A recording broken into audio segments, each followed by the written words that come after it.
नमस्कार प्रेक्षकांनो, आजच्या एपिसोडमध्ये इथे आता जीवा पेटून उठलेला असतो. नंदिनीला इथे दीपकने मारण्याचा प्रयत्न केलेला असतो. हे सगळं चित्र जेव्हा जीवा आपल्या डोळ्याने बघतो तेव्हा इथे जीवाच्या मनामध्ये जणू काही आग पेटलेली असते. आपल्या बायकोला मारण्याचा प्रयत्न करणाऱ्या नराधमाला इथे आता जीवा धडा शिकवायला आलेला असतो आणि त्याला असा काही मारत असतो की इथे अगदी मनातली आग सगळी बाहेर काढण्याचा तो प्रयत्न करत असतो. तर इथे दीपक आता वेषांतर करून तिथून पळून जात असताना जीवाने त्याला पकडलेला असतो आणि त्याला मारलेला असतो. तर इथे जीवाच नाही तर पार्थसुद्धा त्याच्या बरोबरीने आलेला असतो. जेव्हा इथे पार्थला कळतं नंदिनीकडून की इथे नंदिनीवरती सुद्धा हल्ला करणारा दीपकच आणि त्याचबरोबर काव्यावरती हल्ला करणारा सुद्धा दीपकच आहे, हे सत्य जेव्हा आता पार्थला कळतं प्रेक्षकांनो, तेव्हा पार्थसुद्धा पेटून उठलेला असतो. आपल्या बायकोवरती हात उगारणाऱ्याला इथे जीवा आणि पार्थ दोघेही बेदम मारत असतात. तेव्हा वसू आत्या मात्र खूपच जास्त घाबरलेली असते. वसू आत्याला वाटत असतं की माझं कारस्थान आता पुढे येते की काय, माझं कारस्थान काही छोटं नाही आहे ना. तिने इथे आपल्या पार्थचं लग्न मोडण्याचा प्रयत्न केला होता. नंदिनीला दीपकला हाताशी धरून लग्न मंडपातून तिला गायब करायला सांगितलं होतं, तिला किडनॅप करायला सांगितलं होतं आणि आता जर दीपकला पकडलं आणि त्याच्याकडून सत्य वधून घेत असताना इथे जर सगळ्यांना कळलं की हे कारस्थान माझंच होतं तर माझं काय होणार, असं वसू आत्याला वाटत असतं. ती दीपकचा फोन ट्राय करत असते पण तिचा फोनच लागत नसतो. तेव्हा ती म्हणत असते की काय झाले, दीपकचा फोन का लागत नाही आहे. अरे देवा, मीच तर त्याला म्हणाले होते की सिम कार्ड तोडून टाक, फोन बंद करून टाक, म्हणून तर त्याचा फोन लागत नाही आहे. कुठे गेला असेल हा दीपक, असं आता वसू आत्या म्हणत असते. त्याचबरोबर इथे आता जीवाला आठवत असतं की कशा पद्धतीने त्याने नंदिनीची अवस्था केलेली असते, तिला इथे फास वगैरे लावून ठेवलेला असतो. तर इथे पार्थला आठवतं की कशा पद्धतीने दीपकने इथे काव्याचं तोंड दाबण्याचा प्रयत्न केलेला असतो आणि तिला मारण्याचा प्रयत्न केलेला असतो. तेव्हा ती थरथर कापत असते. तेव्हा इथे जीवा आणि पार्थ दोघेही पेटून उठलेले असतात. तेव्हा जीवा म्हणत असतो, तुझी हिंमत कशी झाली माझ्या बायकोला मारण्याची, तुझी हिंमत कशी झाली माझ्या बायकोला हात लावण्याची. त्यानंतर पार्थ म्हणत असतो, तुझी हिंमत कशी झाली माझ्या बायकोच्या तोंडावरती उशी दाबण्याची, तिला मारण्याची. तेव्हा इथे आता नंदिनीची काव्या अगदी व्यवस्थित काळजी घेत असते. तिला काय हवं नको ते बघत असते, आपल्या हाताने सूप भरवत असते, तोंड वगैरे पुसत असते.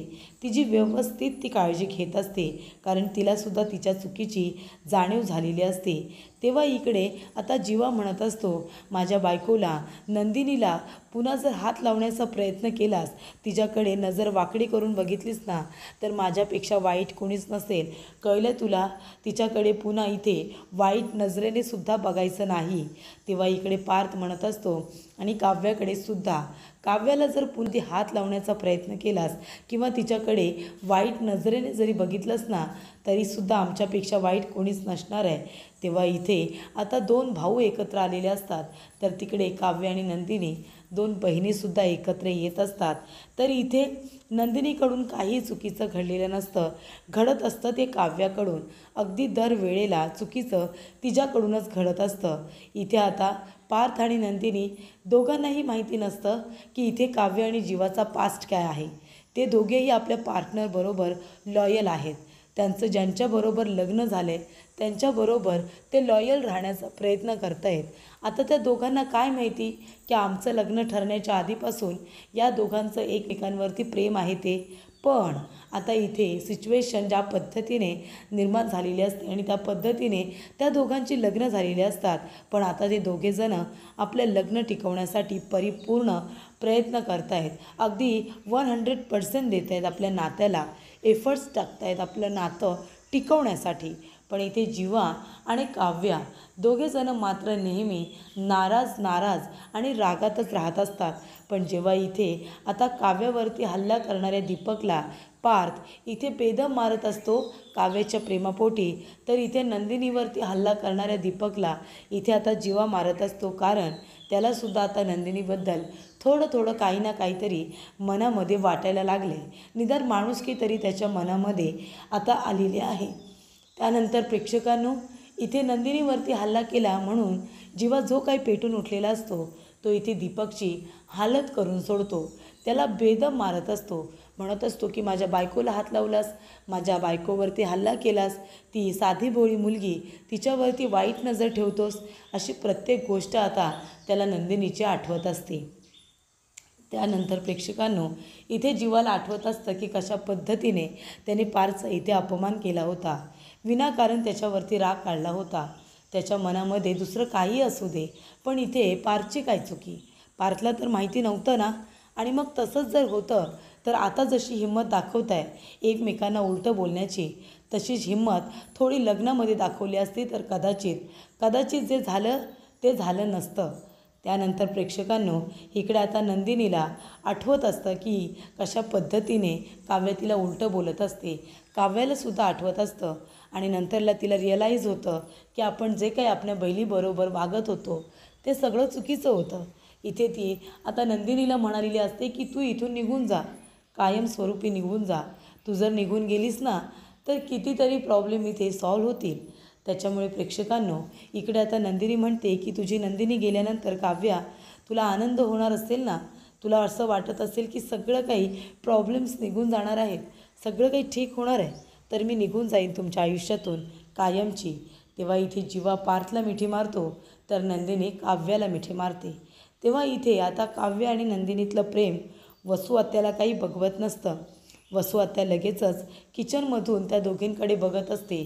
त्या दोघींचा जिव्हाळा, त्या दोघींचं प्रेम बघितल्यानंतर वसू आत्या लगेचच तिथून बाजूला होते आणि ती म्हणत असते की या दोघींना कितीही एकमेकांपासून वेगळं करण्याचा प्रयत्न केला तरीसुद्धा त्या एकत्र येतातच. त्यानंतर इथे आता मानिनी म्हणत असते, खरंच जीवा, पार्थ, तुम्ही आज जे काही केलेत ना त्याने खरंच मला तुमच्या दोघांचा खूपच जास्त अभिमान वाटतो आहे. तेव्हा इकडे काका म्हणत असतात, नाही खरंच मलासुद्धा खूपच जास्त तुमचा अभिमान वाटतो आहे. कशा पद्धतीने तुम्ही त्या दीपकची इथे धुलाई केली आहे ना, वा, चांगला वचपा काढला आहे त्याचा, खूपच छान. नंदिनी आणि काव्या या दोघींना त्रास देतो काय, चांगला त्याला धडा शिकवलात तुम्ही. तेव्हा इकडे काका म्हणतात की तुम्हाला तर याच्यासाठी ॲवॉर्ड द्यायला हवे, ॲवॉर्ड, भारीच, खूपच छान. आणि ते बोलत असताना आता काका पारच्या पाठीवरती फटका देतात आणि म्हणत असतात की मला तुमचा अभिमान वाटतो आहे, कौतुक वाटते मला. तेव्हा जीवा म्हणत असतो, अहो काका, हे काय करताय तुम्ही? कौतुक करताय की पाठीवरती धपाटे देताय? कारण पाणी पित असताना धपाटा पडल्यावरती पार्थला इथे आता ठसका लागतो. त्यानंतर प्रेक्षकांनो, इकडे मानिनी म्हणत असते, खरंच पण आज माझ्या मुलांनी जी काही कामगिरी केली आहे ना, प्रत्येक नवऱ्याने आपल्या बायकोच्या पाठीशी असं खंबीरपणे उभं राहिलं पाहिजे. खरंच मला तुमच्या दोघांचा खूप अभिमान वाटतो आहे. आणि खरं सांगू का, ते म्हणतात ना कधी कधी वाईटातून सुद्धा चांगलं घडतं, तर आज वाईटातून चांगलं घडलं. आज माझी मुलं कितीतरी महिन्यांनंतर असे एकत्र आल्यासारखे वाटत आहेत. दोन भाऊ जे एकमेकांबरोबर थोडे दिवस का होईना पण नीट वागत नव्हते, ते आता एकत्र आलेत. अगदी पूर्वीसारखे एकत्र राहा तुम्ही दोघेजणं. तुला माहिती आहे का मानिनी, अगं लहान असताना ना इथे एका मुलाने जीवाची कळ काढली होती. आणि तेव्हा काय झालं होतं, जीवाची कळ काढल्यानंतर जीवा रडायला लागला होता. तेव्हा पार्थला काही ते सहन झालं नाही. मग नंतरला अगदी शाळा संपेपर्यंत त्या मुलाची रोज सायकल इथे पंक्चर असायची. पण आम्हाला कळेनाच की त्या मुलाची रोज सायकल पंक्चर का होते. तर इकडे पार्थला इतका राग आला होता की पार्थ रोज त्या मुलाची सायकल पंक्चर करायचा. कारण का, त्याने इथे जीवाला त्रास दिला होता म्हणून. तेव्हा इथे मामा म्हणत असतात, नाहीतर काय, म्हणजे त्रास दिला एकाला आणि बदला घेतला दुसऱ्याने, वा, याला म्हणतात बंधुप्रेम. तेव्हा प्रेक्षकांनो, इकडे नंदिनी म्हणत असते, नाही पण खरंच तुम्हाला दोघांना असे एकत्र बघून मला खरंच खूप छान वाटते. तेव्हा इथे नंदिनी म्हणत असते, जीवा पण खरंच सांगा, तुम्हाला कुठे लागलं तर नाही ना, तुम्ही ठीक आहात ना? तेव्हा जीवा म्हणतो, नाही मी एकदम ठीक आहे, पण तुझा हात कसा आहे, तुझा हात दुखत वगैरे नाही आहे ना, तू ठीक आहेस ना? तेव्हा नंदिनी म्हणते, हो मी एकदम ठीक आहे. तेव्हा इकडे पार्थ म्हणत असतो की आई, बघतेस ना इथे नवरा बायकोचं प्रेम कसं उतू जाते बघ.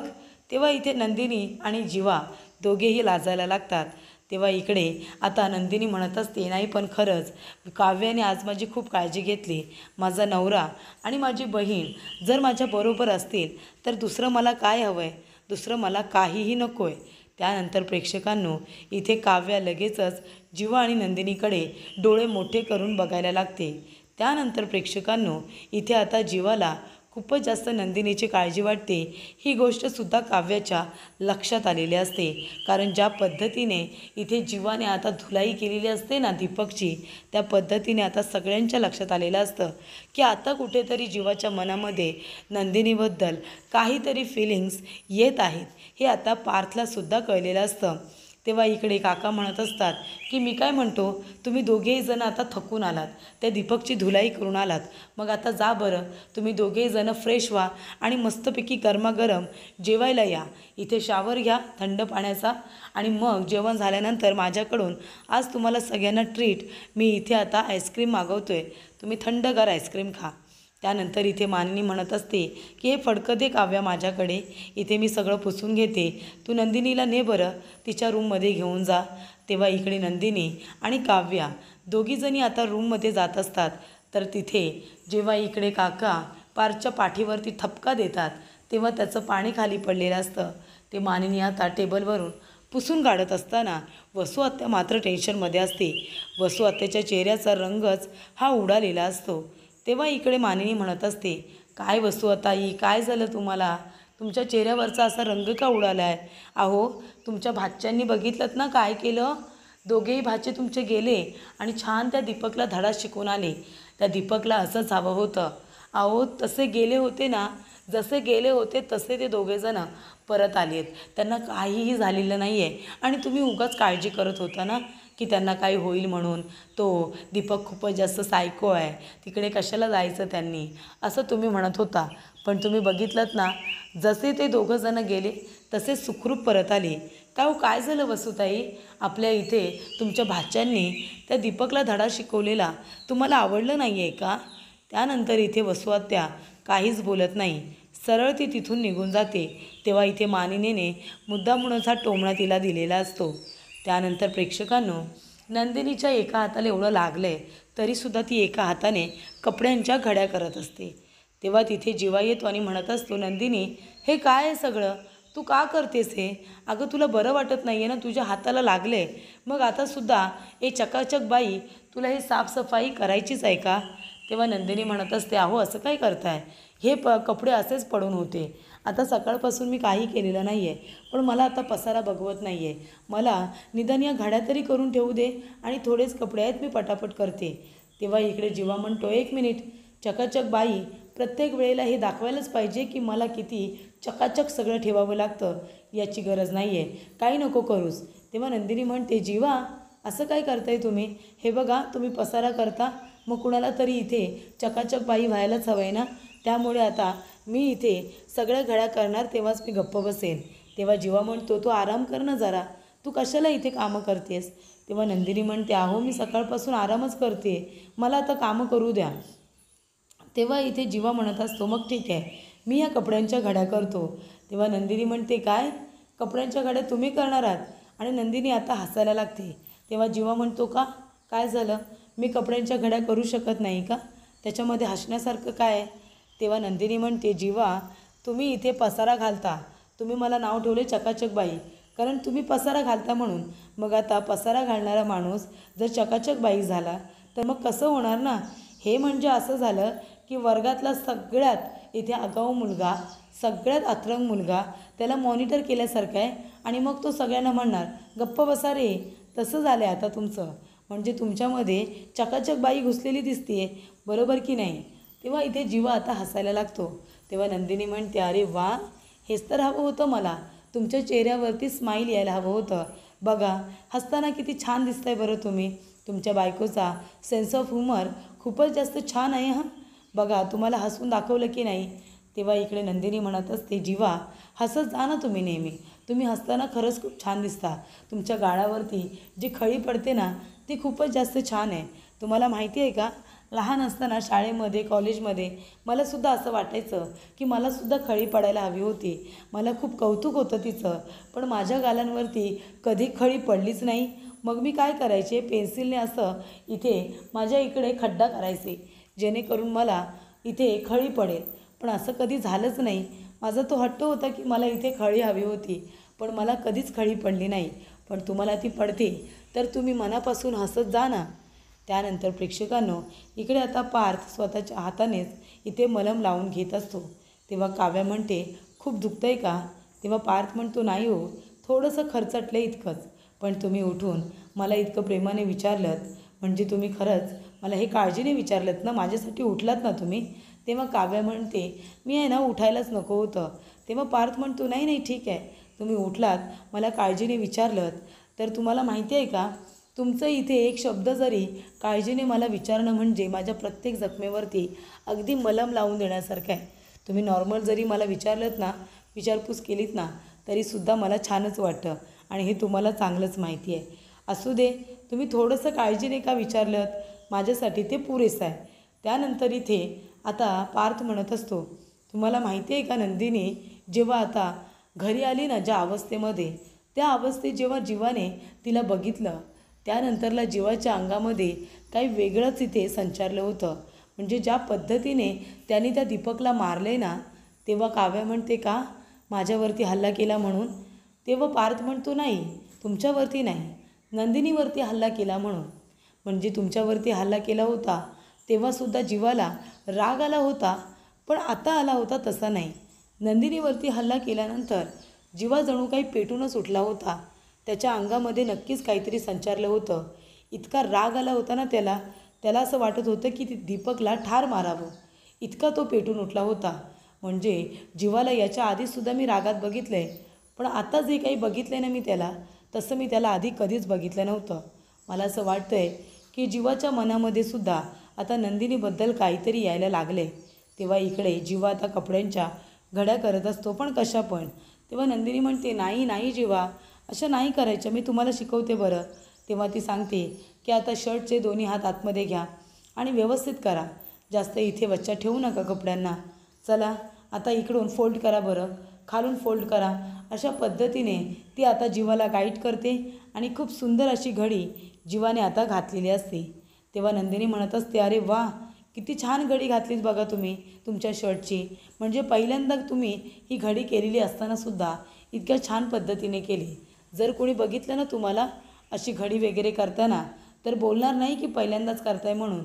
तुम्ही आधीपासून कपड्यांच्या घड्या वगैरे अगदी व्यवस्थित करता असंच वाटेल सगळ्यांना. तेव्हा इकडे नंदिनी म्हणते, खरंच म्हणजे पहिलं आपलं जे काही सर्टिफिकेट असतं, जे आपण इथे आता फ्रेम वगैरे करून कसं ठेवतो, तशी तुमची ही आता शर्टची घडीसुद्धा फ्रेम करून ठेवावीशी वाटते मला. इतकी छान केली आहे तुम्ही, माहिती आहे का.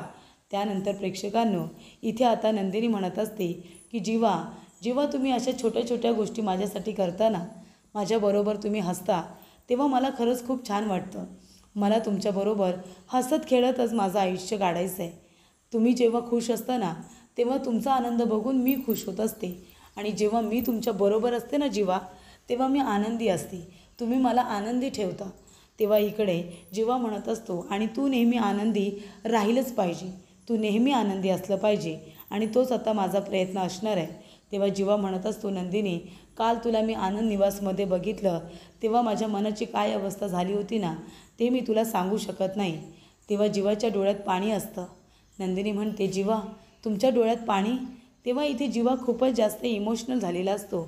तेव्हा इकडे आता पार्थ म्हणत असतो, जीवा इतका पेटून उठला होता ना, आणि सारखा म्हणत होता त्या दीपकला, माझ्या बायकोला त्रास दिलास, माझ्या बायकोला मारण्याचा प्रयत्न केलास, नंदिनीला हात लावायची तुझी हिंमत कशी झाली, माझ्या बायकोला का हात लावलास तू, आणि त्याला बेदम मारत होता.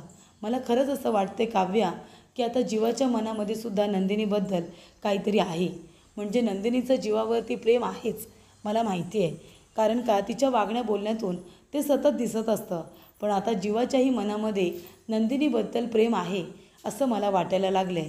कारण जीवा आज जो काही पेटून उठला होता, त्याचा तो चेहरा अजूनही माझ्या नजरेसमोरून जात नाही आहे. आग वाटत होता, आग.